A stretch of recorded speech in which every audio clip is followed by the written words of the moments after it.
해법을 찾는 토론 이슈엔 직설 시작합니다.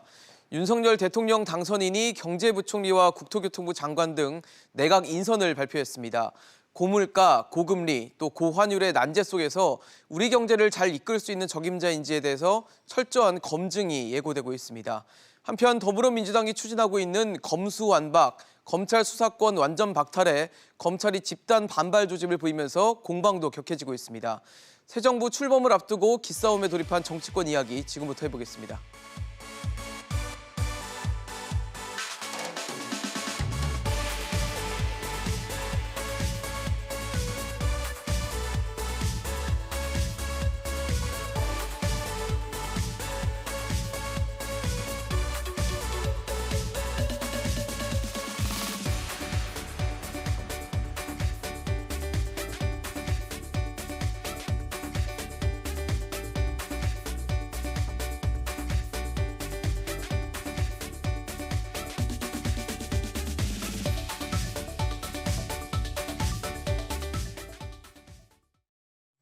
네, 오늘 함께해 주실 세 분 소개하겠습니다. 이종근 시사평론가, 동국대 행정대학원 김종욱 대우교수, 김수민 시사평론가 나오셨습니다. 어서 오십시오. 안녕하세요. 네, 윤석열 정부의 내각 구성원들이 하나씩 나오고 있습니다. 윤석열 당선인이 초대 경제부총리로는 추경호 국민의힘 의원을 내정했는데 평론가님 어떠세요? 뭐 적임자 그래도 뭐 될 만한 사람이 됐다라고 보십니까? 인사는 메시지입니다. 그럼요. 그렇죠? 인사 자체를 한다는 건 현 상황을 어떻게 바라보고 있고 그것을 어떻게 치유하겠다라는 해법을 제시하는 거거든요. 바로 그 사람이 왜 그러면 적임자이냐를 설득을 하는 거죠. 그렇죠. 추경호 내정 후보자는 네.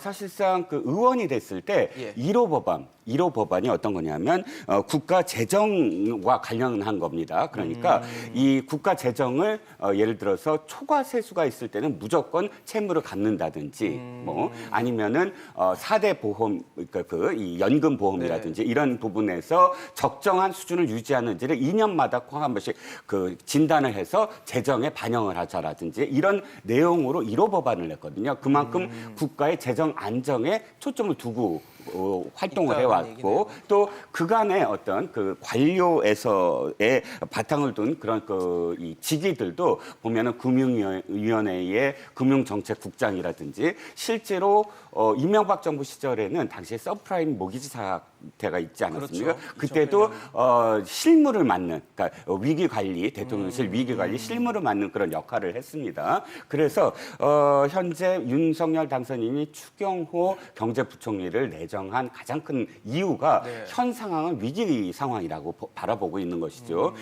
지난 5일에 국무회의에서 문재인 대통령이 그러니까 2021년 예. 결산회계 보고서를 의결을 했는데요. 내용을 보면 우리나라의 첫 그 부채가 국가 부채가 2,000조를 2021년에 돌파를 했고 또 1인당 국가 채무 갚아야 될 그런 액수가 1년 새에 236만 원이나 증가한 액수입니다. 그러니까 결론적으로 말씀을 드리면 지금의 위기 상황, 국가 재정이 너무나 많이 방만하게 지금 위기 상황으로 돼 있어서 재정을 안정시키고 국가의 어떤 경제를 이제는 좀 더 이 국민들로 하여금 네. 가계부채라든지 또는 국가부채를 관리하는 그런 방향으로 가겠다라고 메시지를 던진 것이라고 봅니다. 인사는 메시지다라고 해서 해석을 해주셨는데 그런 것 같습니다. 경제부총리 보통 경제사령탑이라는 별칭을 붙고 있고 윤석열 정부가 시작되기 전부터 뭐 경제부총리 그다음에 금융위원장 또 경제수석해서 뭐 원팀 드림팀 만들겠다고 했기 때문에 아무래도 추경호 의원이 내정이 된 상황에서 과연 잘 할 수 있을지 어떻게 좀 전망하십니까? 일단 뭐 추경호 의원 같은 경우 이제 경제관료 출신에다가 뭐 재선이니까 의정 활동도 갖고 있는 상황이기 때문에 네. 뭐 인사 검증 같은 경우는 큰 문제가 없을 가능성이 높다는 생각이 들긴 합니다만 전 누가 맡더라도 가시밭길 될 거라고 저는 쉽지 않죠. 생각해요. 네. 말씀하신 것처럼 소위 세계 공급망 위기부터 시작되는 물가 앙등이라는 과정들이 분명히 존재하는 것이고요. 이 문제가 뭐 쉽게 풀릴 거란 상황을 저희가 알 수 없는 상황이고 그다음에 예. 거기다가 또 러시아가 우크라이나를 침공하게 되면서 논란이 많고 그다음에 맞아요. 탈세계화라고 해서 각 개별 국가들의 이익들을 중시하는 상황들이 벌어지고 이런 상황에서 소위 수출 중심을 하고 있는 우리나라 경제가 이걸 타개하기가 쉽지 않다는 측면 하나하고 또 하나는 윤 당선인 경제정책도 마찬가지예요. 세금을 줄이겠다고 얘기했기 때문에 국가가 할 수 있는 능력 자체가 줄어들 수밖에 없어요. 이런 상황에서는 정책 수단 자체가 적어지는 상황일 수밖에 없는 거죠. 네. 거기다가 또 정책 수단이라는 게 이제 기준금리 정도를 인상하는 걸 텐데 기준금리를 인상하게 되면 투자할 수 있는 여력 자체가 없어지게 되는 것이지 예. 않겠어요? 그렇게 되면 이제 내수시장이 줄어들게 되는 것이고 또 부동산 시장까지도 악영향을 미칠 수 있는 측면들이 분명히 있는 것이고요. 거기다가 또 추경을 또 풀어야 되잖아요. 그럼요. 돈을 또 그러니까 기준금리를 예정돼 인상하고 있죠. 돈은 풀어야 되고 그러니까 인플레이션의 영향도 분명히 있는 것이고 또 내수시장도 악화돼 이런 상황이기 때문에 저는 뭐 이건 누가 들어온다고 하더라도 상당히 어려운 상황일 수밖에 없다. 좀 그렇다면 핵심은 국민에게 이런 상황들을 정확히 얘기하고 기업 주체들에게 충분히 공감대를 형성할 수 있는 능력들이 분명히 필요한데 그런 것에 적임을 할 수 있을 것인가 이런 부분에 대해서 좀 지켜봐야 될 거라는 생각이 드는 것이고요. 그래서 뭐 이건 뭐 어느 정부가 됐건 상관없이 예. 적어도 경제부처에 일하게 될 예. 새로운 인물에 대해서는 좀 힘을 실어줄 필요가 있겠다 이런 생각을 많이 해요.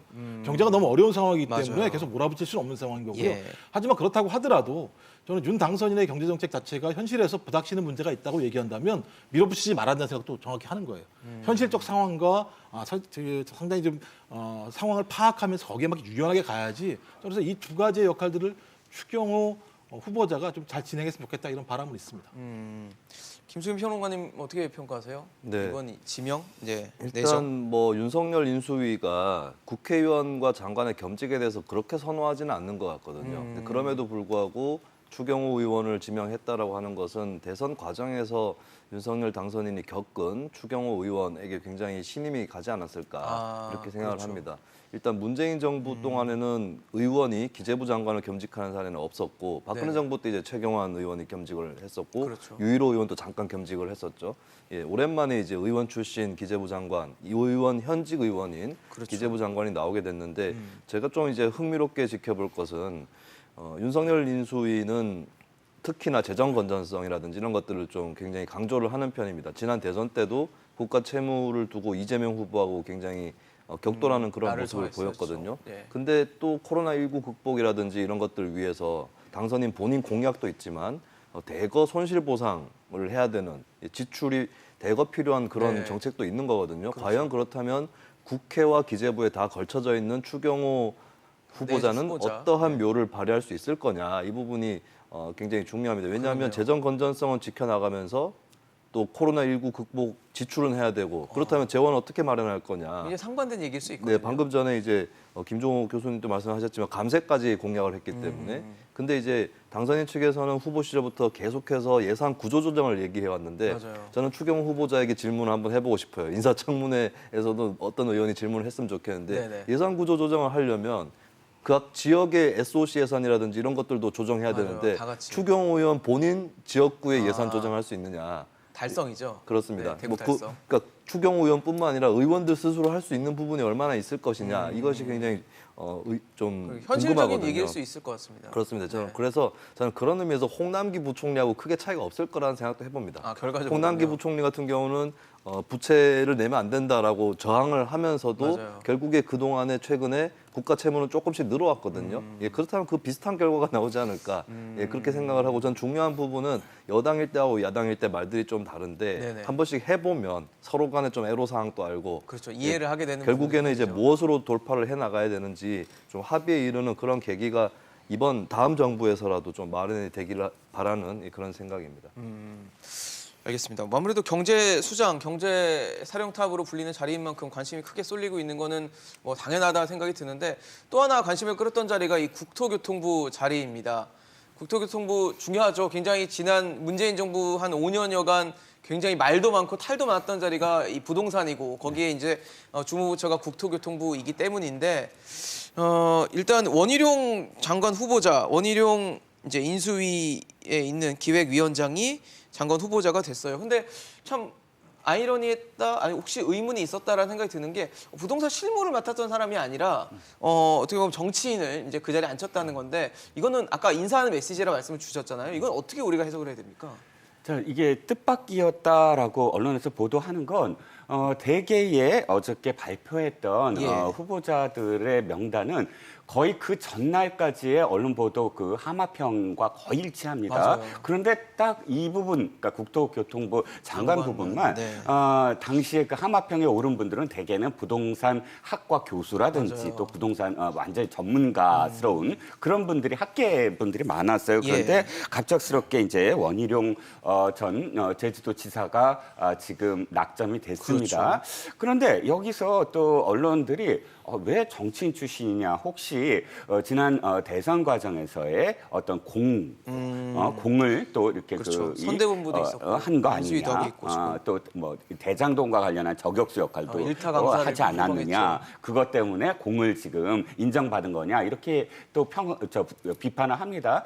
그런데 제가 지금 드는 생각은 뭐냐면, 자, 우리나라의 17개의 광역지자체장은 부동산 전문가가 될 수밖에 없어요. 왜냐하면 자, 어떠한 지자체라도 가장 많이 이 자신들의 공약 내용도 그렇고 또 예산을 타내는 것도 그렇고 중앙정부에서 예산을 타내는 것도 그렇고 또 지역민들을 설득하는 것도 그렇고 거의 다 부동산과 건설 이슈들입니다.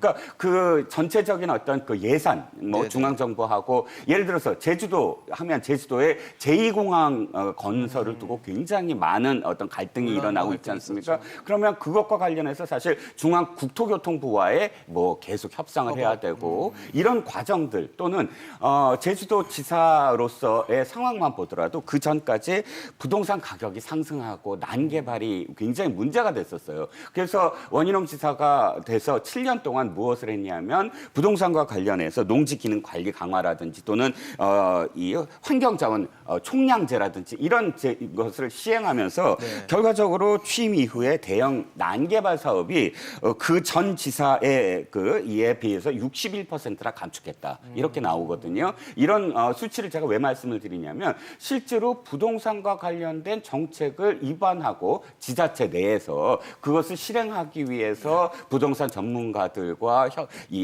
커뮤니케이션하고, 공론의 네, 장에서 소통을 하고. 커뮤니케이션을 네. 하고 했던 역할을 한 이미 것, 해왔다. 실제로 잘 했다는 거죠. 아니, 그러니까 지금 민주당이 비판을 하는데 민주당한테 묻고 싶은 건 그러면 문재인 정부의 초대 국토교통부 장관은 누구실까요? 김현미 의원이셨어요. 네네. 삼선 의원이고 그분이 그럼 무슨 전문가셨는지 되묻고 싶고요. 차라리 국회의원 상임위 활동, 국토위 상임위 활동보다 실제 광역단체장의 실제로 실무가 네.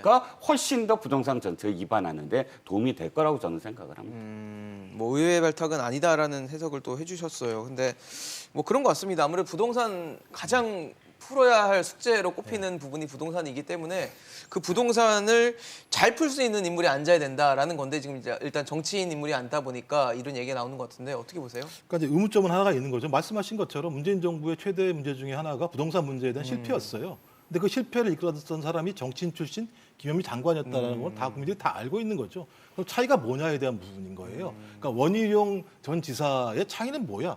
제가 볼 때 아직까지 설명은 안 돼요. 그 부분에 설명은 없는 거죠. 전 그래서 뭐 저렇게 제주도에서 제가 볼 때 부동산 문제 정책과 관련해서 잘했다는 얘기를 제가 볼 때 들어본 적은 없어요. 실제적으로 그 부분과 관련해서. 그래서 아직까지 남아있는 영역이다.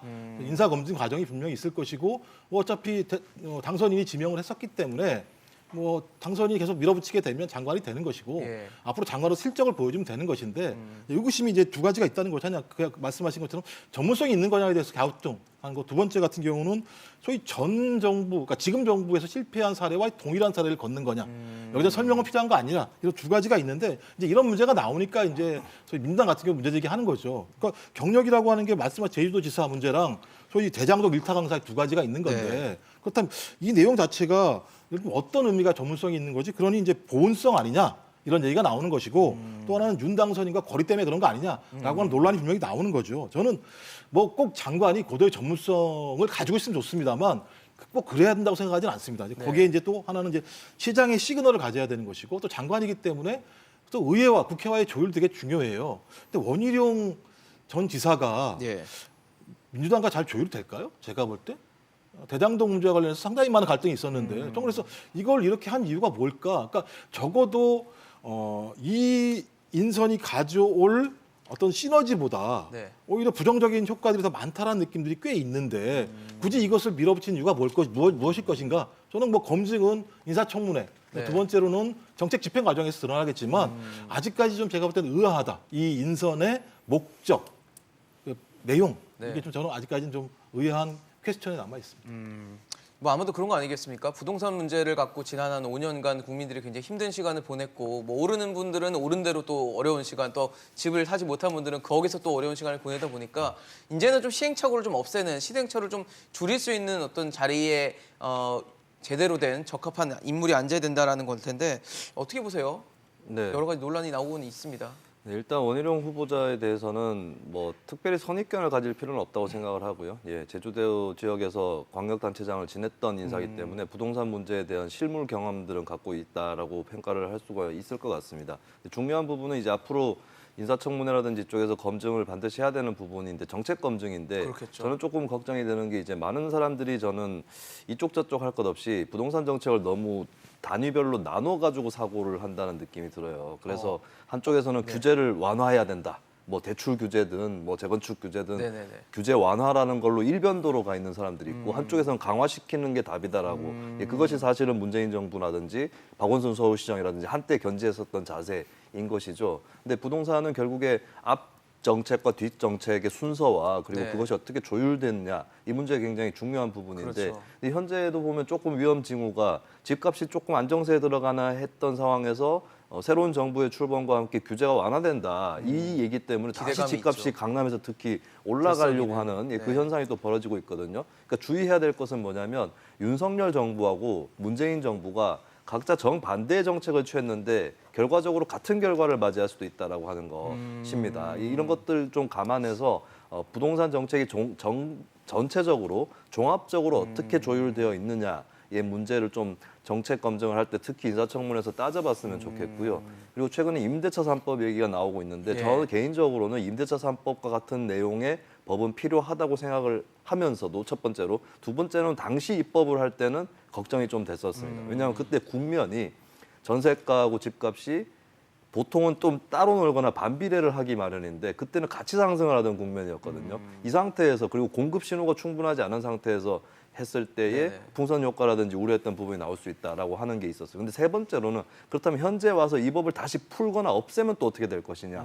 여기에서의 부작용이라든지 이런 것들도 또 생각을 충분히 해봐야죠. 생각을 해봐야 되는 네, 거거든요. 그렇죠. 그렇다면은 단순히 원희룡이라고 하는 한 후보자에 대한 검증에 그치지 않고 부디 이번 인사청문회가 사실 민주당이나 국민의힘이나 부동산 정책에서 각자 뭔가 빠뜨려서 생각을 했다거나 못 맞춘 부분들이 분명히 있을 겁니다. 그런 것들을 좀 맞춰나가는 계기가 됐으면 한다라는 예, 그런 바람입니다.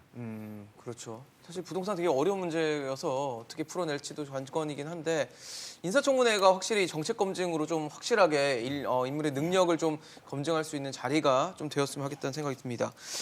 최근에 또 정치권에서 논란이 되고 있는 부분이 이 검수완박입니다. 검찰 수사권 완전 박탈 이 문제인데 민주당이 추진을 하고 있습니다. 민주당이 뭐 각종 법을 지금 개정하는 문제들도 꺼내들고 있고 추진을 하겠다고 하니까 이제 뭐 고검장도 그렇고요. 그다음에 법무부 검찰국에서도 이 부분에 대해서 강경하게 반대 입장을 밝혔어요. 가장 중요한 것 중에 하나가 이제 검찰 수장이죠. 검찰총장인 김호수 총장의 입장 발표 뭐 이런 부분일 텐데 어떻게 보세요?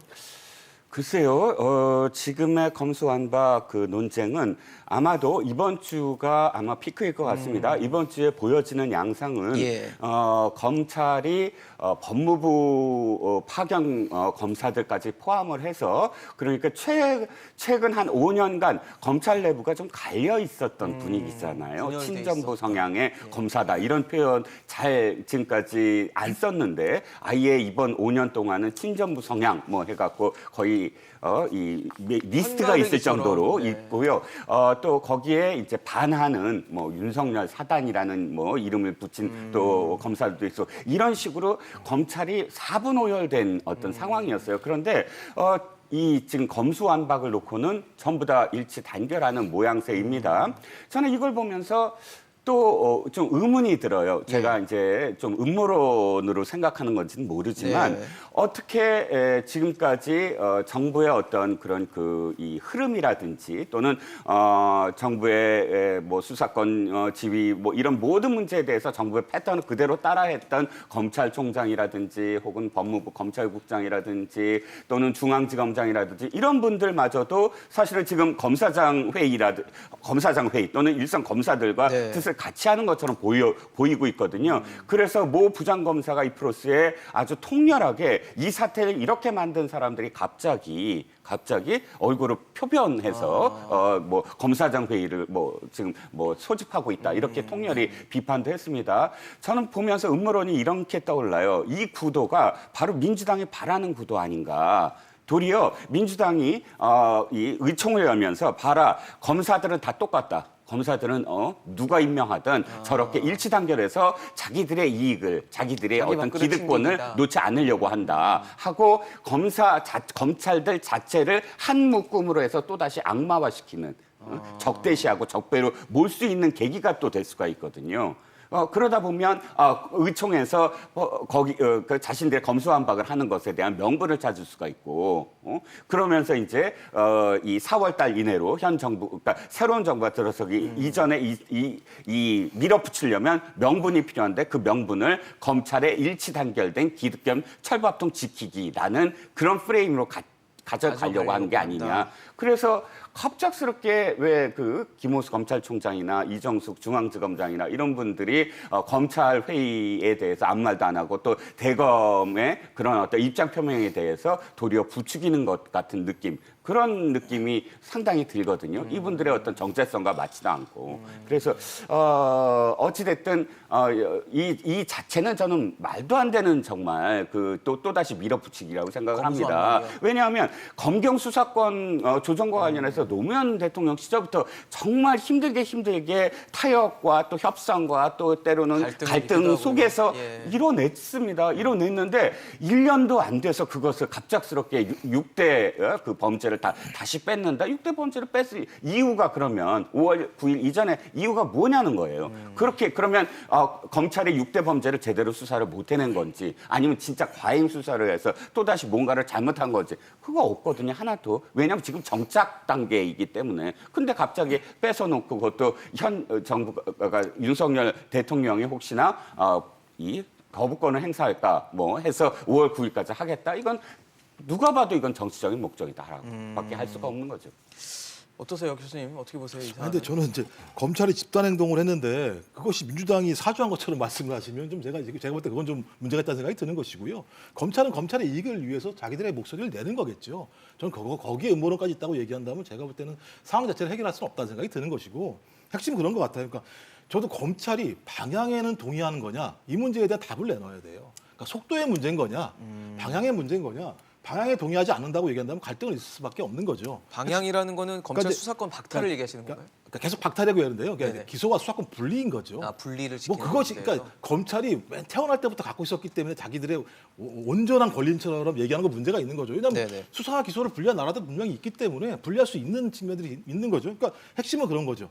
검찰이든 경찰이든 공수처든 뭐든 상관없이 상당히 막대한 권한을 갖고 있는 조직에 대해서는 국회가 견제하는 건 당연한 권리예요. 그리고 제가 볼 때 의무라고 생각하는 거예요. 네네. 또한 그런 권리를 가지고 정치적으로 활용하는 부분과 관련해서 어떻게 통제할 수 있을 것인가라는 고민들은 당연히 국회가 해야 되는 것이에요. 저는 그런 방향과 관련해서 민주당 같은 경우는 수사와 기소권을 분리하자라고 하는 의견을 내놓은 거고요.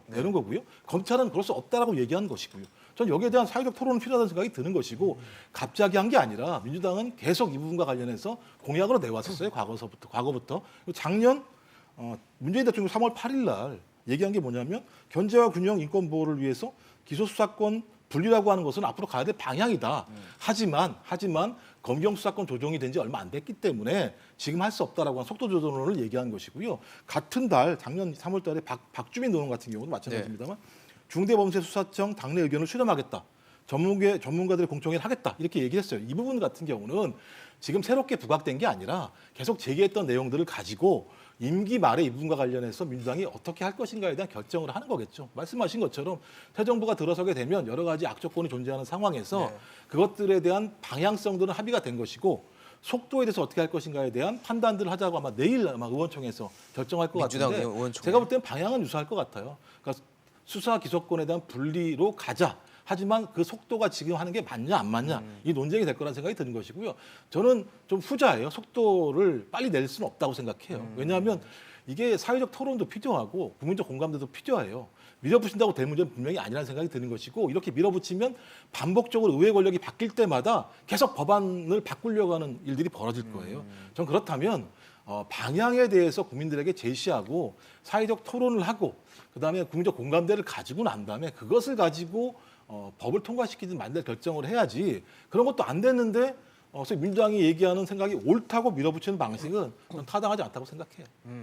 결국 속도의 문제라고 이제 말씀을 주시는 건데 김수민 평론가님은 이 사안을 어떻게 보고 계십니까?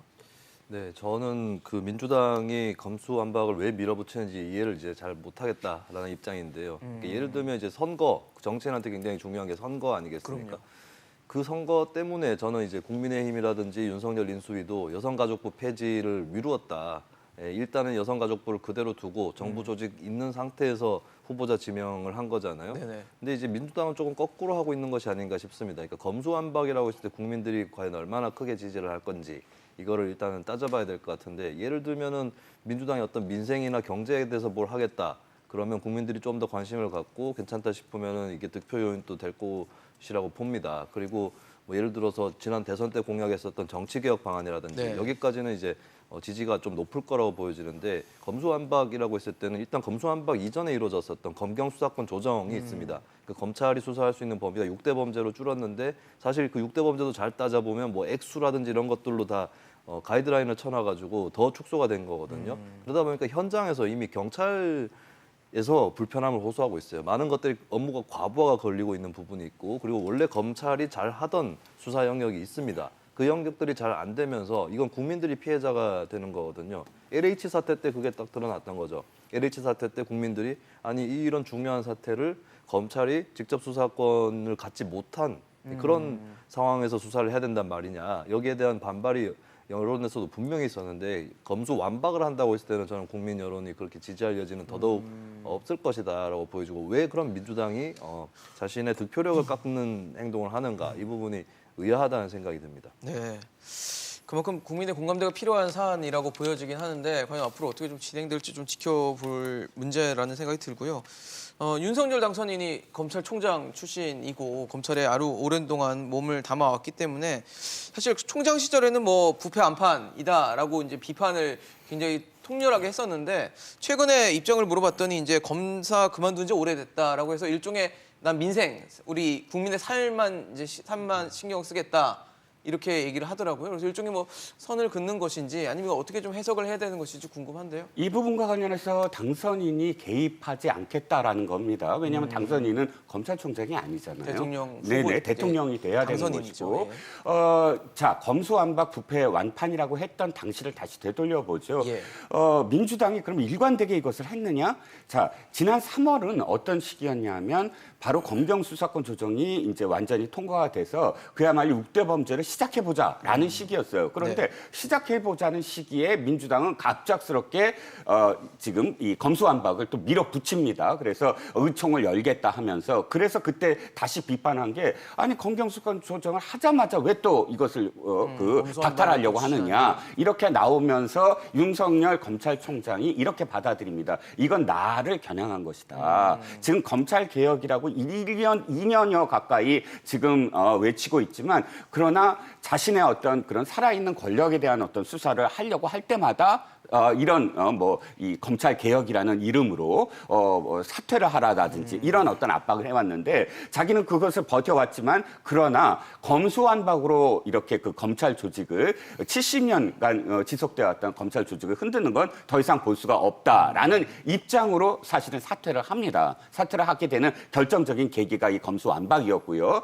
그러면서 민주당은 어떻게 했습니까? 그러면 1년 동안 공청회를 열었습니까? 안 열었어요. 그리고 무슨 공론회장을 만들었습니까? 안 열었어요. 결국은 이게 윤석열 검찰총장을 사퇴시키기 위한 카드였구나라고 국민들은 여길 수밖에 없거든요. 그러다가 갑작스럽게 검수완박이 또 나타납니다. 이건 왜 그럴까요? 라고 들여다보면 지금까지 검찰이 이 현 정부가 못해왔던 검찰이나 경찰 수사를 막아왔던 울산 사건이라든지 또 뭐 지금 이 대장동 사건이라든지 이런 여러 가지의 살아있는 권력이나 혹은 뭐 이재명 후보와 관련된 문제들을 바로 수사에 들어가는 것을 막기 위해서다라고밖에 이해가 안 가는 거예요. 그러니까 그러면 그 1년 동안 계속 무엇인가를 검수완박을 했었어야죠. 예. 그런데 지금 아시다시피 갑작스럽게 또 뭐 사보임 무소속 의원을 사보임을 해서 이 안건 조정위까지도 또다시 흔들려고 한다. 이것이 여기에 이제 만약에 네. 당선인이 개입하기 시작하면 당선인과 민주당의 충돌로 보이게 됩니다. 검찰과 관련해서 당선인은 이 민주당의 그런 어떤 의도에 말려 들어갈 이유가 하나도 없는 것이죠. 그래서 신경 쓰지 않겠다. 이 부분에 내가 관여하지 않겠다라고 관여하지 않겠다라는 관여하지 않겠다라는 것으로 해석해야 된다라는 말씀이신데 교수님은 어떻게 보세요? 이 발언 윤석열 당선인의 발언에 일단 대해서. 윤석열 당선인 같은 경우는 상황 자체가 계속 변동된 게 있어요. 2019년 인사청문회를 할 때 금태섭 그 당시 의원이 물어본 내용이 있습니다. 검찰이 직접 수사 기능을 점차적으로 떼어내서 분야별로 하나씩 떼어서 수사청을 만들어서 수사 기소권 분리를 하면 어떻습니까? 라고 얘기했더니 아주 매우 바람직한 방향이라고 생각한다. 당장은 아니지만요. 이렇게 얘기를 했습니다. 네. 근데 그 당시에는 이렇게 얘기를 하면서 본인이 어떤 검찰 개혁의 방향과 관련해서 중장기적으로 수사 기소권을 분리하자라고 하는 입장을 가지고 있었어요. 그러다가 이제 말씀하신 것처럼 2021년에 본인이 중도 사퇴하면서 말씀하신 검수완박은 뭐 부패 완판이라고 얘기하면서 본인이 중도 사퇴의 명분으로 삼은 측면이 있는 거죠. 그러니까 태도는 좀 변한 측면이 있는 것이고 당연히 당선인이 된 다음에 이 문제와 관련해서 본인이 언급을 하게 되면 상당히 정치적 논란이 될 수밖에 없기 때문에 언급하지 않는 건 맞다는 생각이 드는 것이고요. 전 그렇다면 저도 지금 검찰은 윤 당선인 생각하는 것만큼의 검찰 개혁도 하지 않겠다라고 생각할 수밖에 없다라는 거예요. 그러니까 인수위 당시에 윤 당선인이 얘기했던 것에 비추어 본다면 적어도 장기적으로는 수사 기소가 분리될 필요가 있다. 방향은 다양할 수 있죠. 그러니까 민주당처럼 뭐 중대범죄수사청을 만들어서 네. 모든 것을 이쪽으로 옮기는 방안도 있을 것이고 뭐 윤 당선인 얘기처럼 몇 가지 중대 수사와 관련해서는 별도로 띄어서 수사청을 만드는 방법도 있겠죠. 근데 검찰은 이것도 지금 거부하고 있다는 생각이 들기 때문에 윤 당선인보다도 검찰 개혁에 대해서 아주 미진한 생각을 하고 있는 것이 전 검찰이라는 생각이 드는 것이고요. 또 하나 중요한 부분들은 제가 볼 때 권성동 원내대표 상당히 문제가 많아요. 이게 무슨 예를 들면 천인공노할 범죄고 만행이라고 얘기할 수 있습니까?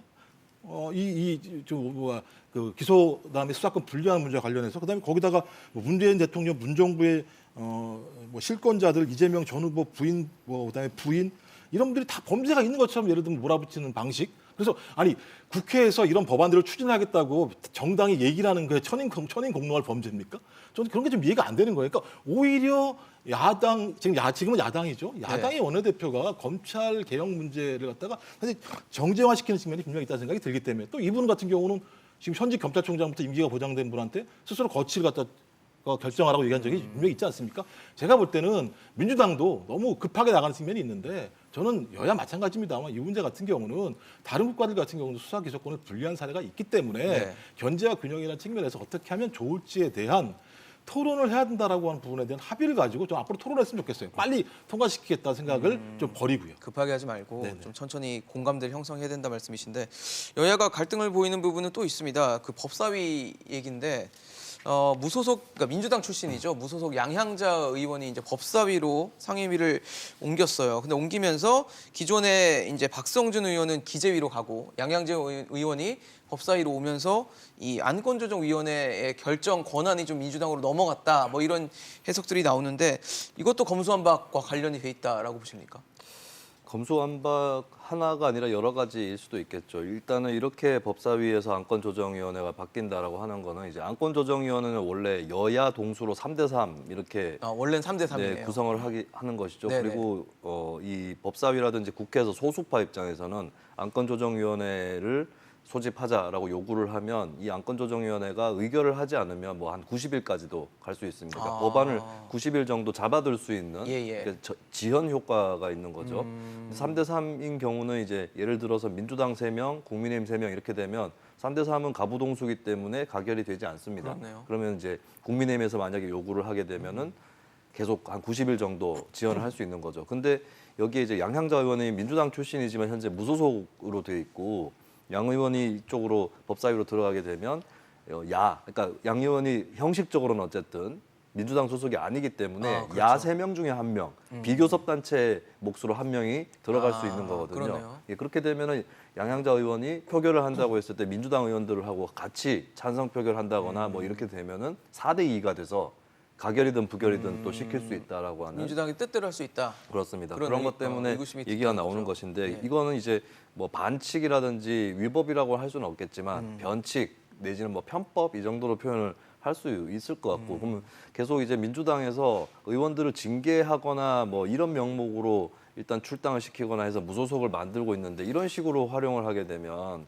결국에는 꼼수를 거듭하는 거에 불과하지 않는가라는 생각이 좀 듭니다. 그래서 이걸 이제 안건조정위원회 제도 자체를 좀 손을 봐야 되는지 이런 생각도 한편으로는 좀 드는 것이고요. 근데 어쨌든 이제 안건조정위원회 문제뿐만 아니라 검수완박을 계속 추진하는 거에 대한 지적을 좀 해야 되겠는데, 네. 그러니까 지금 검사들이 최근에 반발을 하고 있으니까 윤호중 원내대표가 저 검사들의 반발을 봐라, 왜 개혁돼야 되는지 보여준다라고 했거든요. 그럼 거꾸로 검사들이 반발을 안 했다고 칩시다. 네. 그럼 검사들이 조용한 걸로 봐서 이미 개혁이 됐군요. 개혁을 이제 더 이상 할 필요가 없겠습니다. 이렇게 얘기할 건 아니지 않습니까?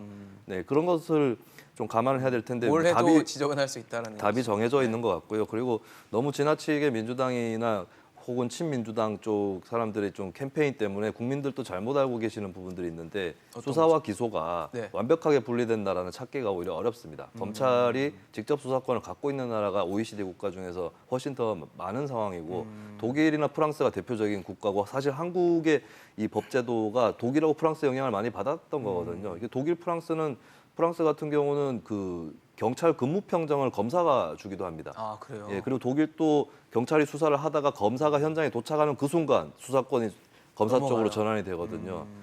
그런 것들을 생각을 해봐야 되고 특히 이제 예를 들어서 외국에는 이제 주로 일반 형사 사건은 당연히 경찰이 수사를 하는데 한국도 그 추세로 왔어요.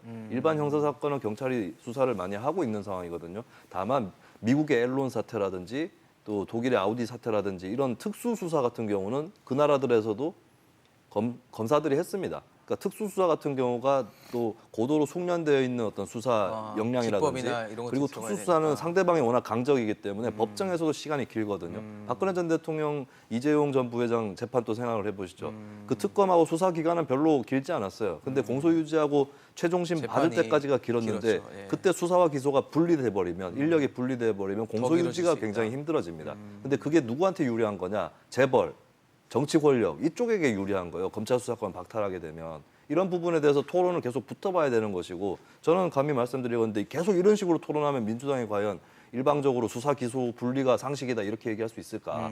이 부분이 좀 의아합니다. 네, 말씀을 들을수록 좀 더 공감대 형성하는 시간들이 좀 필요하지 않을까라는 생각이 들고요. 지금 또 이슈가 됐던 게 윤석열 당선인이 박근혜 전 대통령을 예방하기로 했습니다. 12일 날 만나는데 일단 지역 순회 일정을 대구 경북 쪽에서 시작을 하면서 그 일정과 함께 이제 박근혜 전 대통령을 만나겠다라고 얘기를 했는데 중요한 건 메시지 아니겠습니까? 두 사람의 관계가 이제 과거의 관계는 뭐 그렇게 좋은 관계가 아니었기 때문에 지금 이제 새롭게 만나서 과연 어떤 메시지, 어떤 발언을 또 할 것인지 어떻게 보십니까? 일단 두 가지일 것 같아요. 첫 번째는 윤석열 당선인과 박근혜 전 대통령의 만남은 사실상 예정되어 있었다라고 보여져요. 그것은 이미 박근혜 대통령이 영어의 몸에 계속 있을 때도 그 당선인이 이제 그 후보자일 시절에도 사실상 좀 교감을 많이 했다고 합니다. 그것과 관련해서 유영아 대변인격이죠. 유영아 그 지금 대구시장 출마 출마 선언을 선언을 했죠. 한 예. 후보자인 경우 경우도 그렇게 이야기를 했어요. 조율하고 있다. 뭐 여러 가지 어떤 그런 그 서로 간의 이야기가 계속되고 있다라고 한 것은 두 분 다 사실 풀어야 될 어떤 인연이 하나 있지 않겠습니까? 그렇죠. 그렇게 네. 탄핵이라는 어떤 부분에서 일부 또 오해가 생기는 게 탄핵을 윤석열 당시 당선인. 특검 검사가 탄핵을 만들었다라든지 빌미를 줬다라든지 이 부분은 좀 순서상 시간 순서상 좀 다른 게 국회에서 이미 탄핵 소추가 된 이후에 사실 본격적인 수사가 들어갔거든요.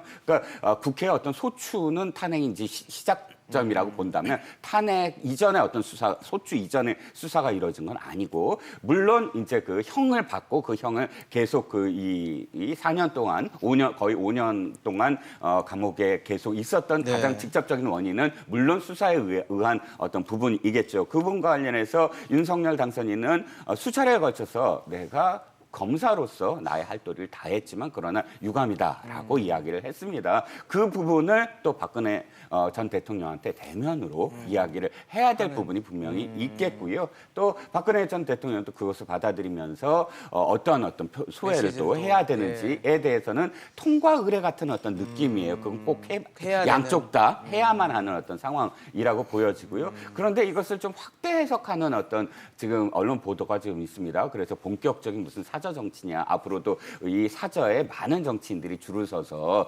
한마디를 이렇게 들으려고 듣기 위해서. 하고 하는 것이냐. 이 부분은 그러지 말아야 된다는 당위와 함께 그럴 수 없다라는 현상적인 분석을 동시에 곁들입니다. 당위는 그렇습니다. 이제 우리나라 정치가 특정 정치인을 중심으로 해서 모여서 친자가 들어가는 어떤 정치 행위, 그것은 없어져야 된다. 친문, 친박, 친이 뭐 이런 네. 식의 그런 정치. 그전에는 우리가 주류, 비주류라고 했거든요. 당권을 장악한 측이 있고 그 당권을 비판하는 측이 있고 하는 주류, 비주류 정도면 상당히 뭐 어느 나라든 가능한데 이것을 어떤 특정 정치인 중심으로 돌아가는 표현 그 자체도 좀 없어져야 되고 그것이 아직도 전직 대통령한테도 유지가 된다면 그 우리나라 정치 미래에 굉장히 어두울 수 있다. 네. 그래서 그러지 말아야 된다는 것. 그다음에 대구에서조차도 사실상 이준석 당시 당대표를 찍었습니다. 그렇게 당대표 선거에서 그것은 이준석 당대표가 탄핵에 적극적인 찬성을 했음에도 불구하고 대구에서는 전략적으로 이거 우리 당의 미래를 위해서는 이준석 같은 사람이 필요하다라고 이렇게 밀어줬었거든요. 그러니까 앞으로도 사실은 그런 전략적 투표를 할 것이다라는 생각입니다. 네. 교수님께 그것 좀 여쭤보고 싶어요. 송영길 네. 전 대표 서울시장 나온다고 하잖아요. 근데 이재명 서민공원 팬카페에 또 글을 남겨서 이재명 전 후보에 대한 얘기를 남겼더라고요. 이거 어떻게 봐야 됩니까, 이건? 제가 볼 땐 뭐 이거 친이 친명 이런 거 얘기 말라고 하셨는데 제가 또 얘기를 왜 그러냐면 여쭤보게 됐어요. 아니 생각을 해보세요. 조정식 의원이 저 나오겠습니다라고 얘기하면 이재명 전 후보가 나오지 마세요 이러겠습니까? 안민석 후보가 나오겠다. 그러니까 제가 아무 볼 말 안 때 하죠. 예, 네. 누구든 다 나오라고 얘기하는 것 같고요. 또 다 말씀한 0.73% 정도 차이인 거고 뭐 어떤 형태로든지 소위 이 상당히 대선 과정에서 지지를 많이 받은 건 사실이기 때문에 아마 민주당에 있는 많은 분들 같은 경우는 뭐 친명 마케팅을 하려고 할 거라는 생각이 분명히 들어요. 그런데 그것이 큰 도움이 되려면 본인이 그만큼의 경쟁력을 갖고 있을 때 의미가 있는 제일 거지. 중요하죠. 경쟁력도 네. 없으면서 뭐 거기다가 하나 명함 붙인다고 성공한다고 뭐 얘기하는 건 좀 문제가 있다는 생각이 드는 그렇죠. 것이고요.